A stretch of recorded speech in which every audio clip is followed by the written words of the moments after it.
I recently came across a trailer for a completely AI-made movie, The Great Catsby. I guess it's just... It's Catsby.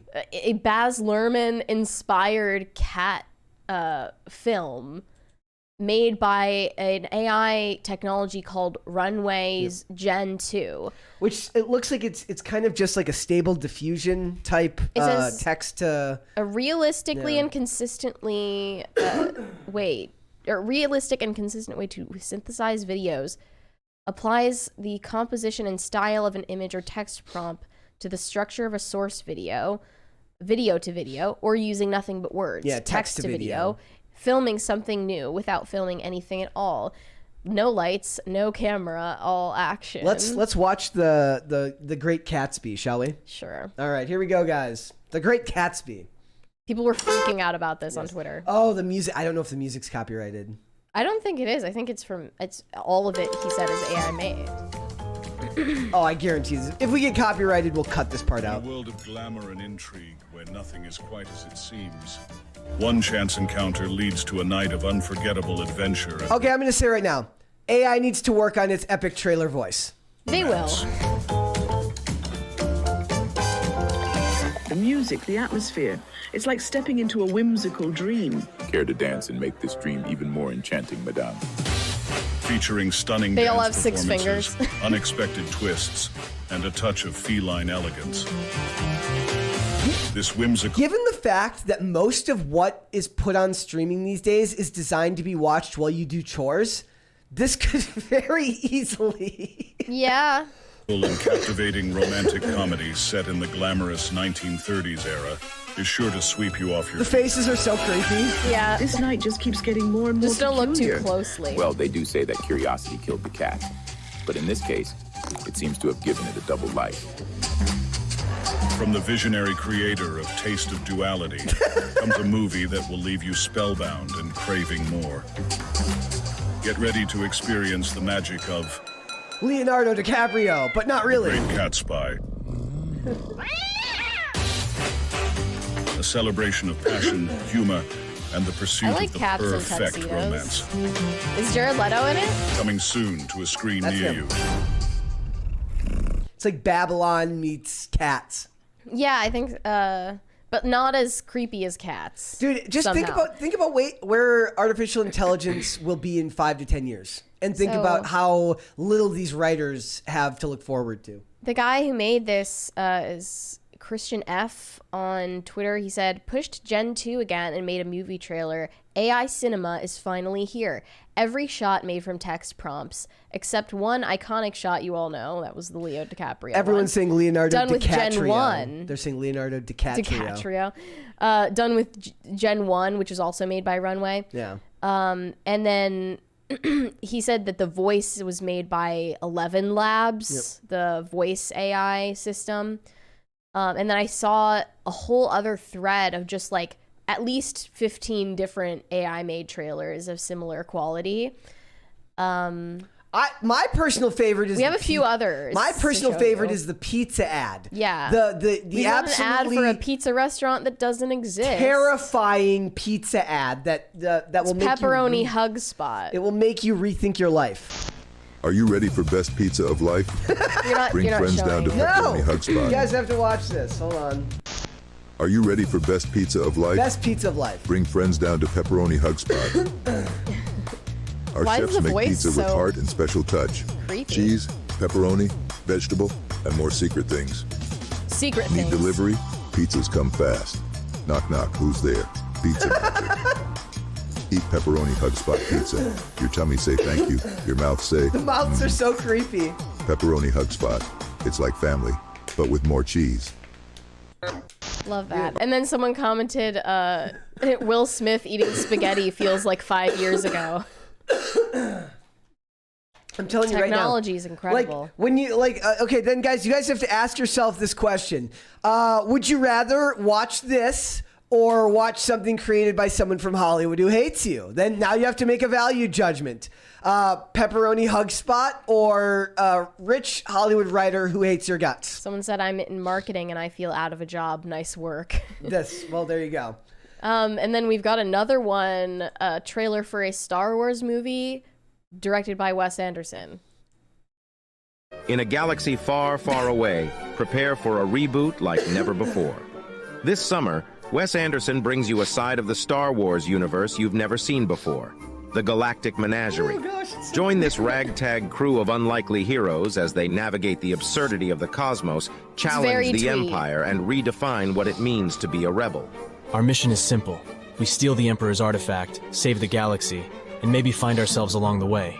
For this mission, we'll need lightsaber, blaster, thermal detonator, paper airplanes, spare parts, and R2-D2. With a star-studded ensemble featuring the galaxy's most eccentric cast, the Galactic Menagerie is the most delightfully offbeat Star Wars adventure yet. Starring Timothée Chalamet, Scarlett Johansson, Edward Norton, Bill Murray, Jeff Goldblum, William Dafoe. Who the hell turned Jeff Goldblum into a crackhead? That's what I want to know. Like, look at Jeff Goldblum. Looks like I don't know what happened. Jeff Goldblum looks like he's hit a few rocks in his day in that trailer. It's his cheeks are all sunken and even farther than normal. Goldblum, William Dafoe, Adrian. Wait, what? Adrian Did Brody, they say Willem or Bill did they say Murray, William? Jeff Goldblum, William Dafoe. It's Willem Dafoe. I made that mistake. Mispronounced it. I made that mistake on an early episode of the podcast, and literally I heard about it for like a week. Called him William. Adrian Brody, and Owen Wilson. Coming to theaters this summer. May the Force be with you. Wow. Look, given that Hollywood writing is all boilerplate garbage now these days anyways, I'm just saying they could go and do this.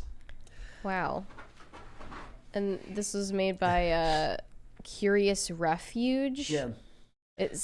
And nobody's saying that this stuff is obviously is ready to be watched now, or that it's going to be making a movie now. But we're just saying that technology evolves very, very fast this day and age. And as actors become more annoying, as writers become more annoying, as the industry gets harder and harder to deal with, eventually some producer's just going to be like, the human writers are more of a hazard than they're worth at some point.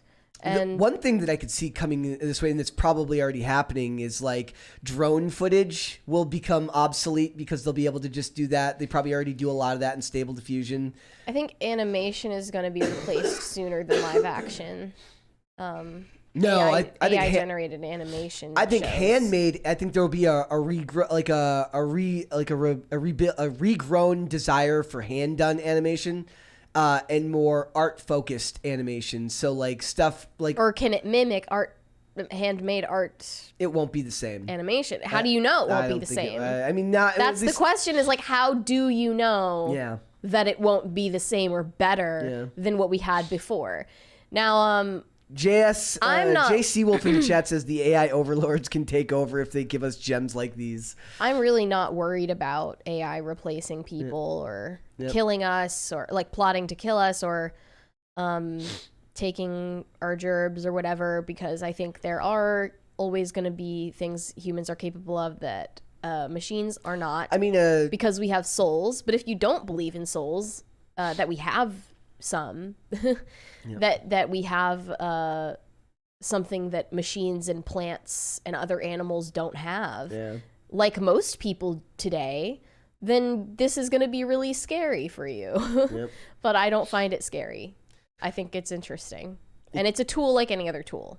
And it can be misused. I do find it interesting that it seems like for most people, the immediate instinct when it comes to stuff like this, especially new technology, is immediately fear. Obviously, out of fear of losing work, fear of something new, fear of the unknown, people just get scared and then they worry about that stuff. I understand that, but I think that the most industrious of the people in the industry will find ways to use this to their advantage. And I think that there's a possibility that something very interesting could come from this writer's strike with less qualified writers using AI to help them write scripts or something like that. Maybe something amazing will get half real and half not real. What if you wrote a real movie but only one character is AI generated? Yeah. Like all the rest of the characters are written by people and acted by people, Be an But interesting there's test. one character like a Joy in Blade Runner who actually is AI generated and not Ana de Armas. It'd be very interesting to see if they could write that and wait to see if anybody could notice, like through the writing, that was the character that wasn't written by a person. That would be funny if I you think did that people with would be like able to focus tell. groups. Yeah. But like I think people would be more likely to go see it if it's like something new like that. Because actually somebody commented like, what is Star Wars if not jumping on new technologies before they're really ready to make something like a fleshed out product? Like creepy Carrie Fisher. Oh man, well yeah, and they love to do that. They love to do all those types of. I mean, we had the Tupac holograms back in the mid 2000s and stuff like that, and that stuff got implemented. But also there was in Ghostbusters Afterlife there was Egon. Okay. So they did this, or they did the same thing in there because the actor who played him had passed away. So the and people thought that one was well done. Yeah. So. It's just there are too many examples of it not going well. Yep. All right. I just think that it'll be interesting to see where it goes because the biggest complaint we have is that everything feels like it comes off an assembly line. So it already feels robotic. It already feels robotic with most of this stuff anyways. So what's the difference to the average person? Like if it's assembly line AI, I'm not saying us, but I'm saying like the average person. Does the average moviegoer doesn't pay attention to who's writing this stuff, doesn't pay attention to what's going on. Does he care if it was written by an AI or does he care if it was written by a person? I would guess that the average person doesn't care. Yeah, I think AI is only a real threat to writers or directors who are not talented as it enough. is offering content that doesn't resonate with people. Exactly. I saw this one tweet from Sovereign Bra. He had made a prediction. He said 3 years ago, AI generated art looked crude and ridiculous. Look where it is now. By 2027, AI will probably be capable of generating photorealistic video content indistinguishable from real life. And those capable of harnessing it will wield immense cultural power. Yeah. And just like imagine what we've just watched, which is crude relatively, but like leveled up over the years. Ooh, somebody mentioned, Paul Walker in Fast and the Furious 7. They actually did a really good job. When they did Paul Walker in the Fast and the Furious, his brother was his stand-in for the scenes that after he'd passed away, because they have similar facial structures, so they were able to build the AI modeling on his face off his brother's. And like when you watch the scene where him and Dom pull up next to each other in the last scene, and they show his face, and they didn't have to do this either. They could have stayed a wider shot away from him, but they went for it, and they spent the money to pull a good mid-range close-up from the outside of the car where you can see his face very clearly. And if they had cut it a second earlier, it probably would have been, you probably wouldn't have known that it was done with CGI. But they left it, and it's only really noticeable if you're watching it really closely. Like if you hadn't known that he'd passed away and you watched it, you probably wouldn't have been able to tell that that it was fake. But because you knew that he'd passed away and that shot was shot after the fact, you can tell that the way the face sits on the painted on face sits on the face of the person who sat in there, it feels like it's floating a little bit. Mm-hmm. But they're going to get better and better at doing that. So it's gonna be interesting. Also, did you see the thing about the godfather of AI at Google quit out of fear for? No, I didn't. Oh man, who was that? I'm gonna look this up right now. The people in the chat. Was that recent? It was like literally just in the news today. There's a lot that he's probably contractually obligated to not reveal. He's in a tweet Monday. Let me look. The godfather of AI leaves. I'm going to find an article that's less pretentious looking than that. What? Godfather of AI resigns from Google, warns of the dangers of AI. Dr. Jeffrey Hinton is understood to have worked on artificial intelligence his whole life and is now warning how dangerous the technology could be. He says in the New York Times today, Cad Metz implied that I left Google so that I could criticize Google. Actually, I left so that I could talk about the dangers of AI without considering how this impacts Google. Google has acted very responsibly. Okay. Yeah, so he says, he goes, and there's a whole tweet thread of them talking about AI concerns about AI taking over tech jobs, AI doing all this stuff. So, we're getting to a point now where person of interest is becoming real, and eventually we'll get to see the machine and Samaritan battle it out, and it's going to be very, very fun to watch.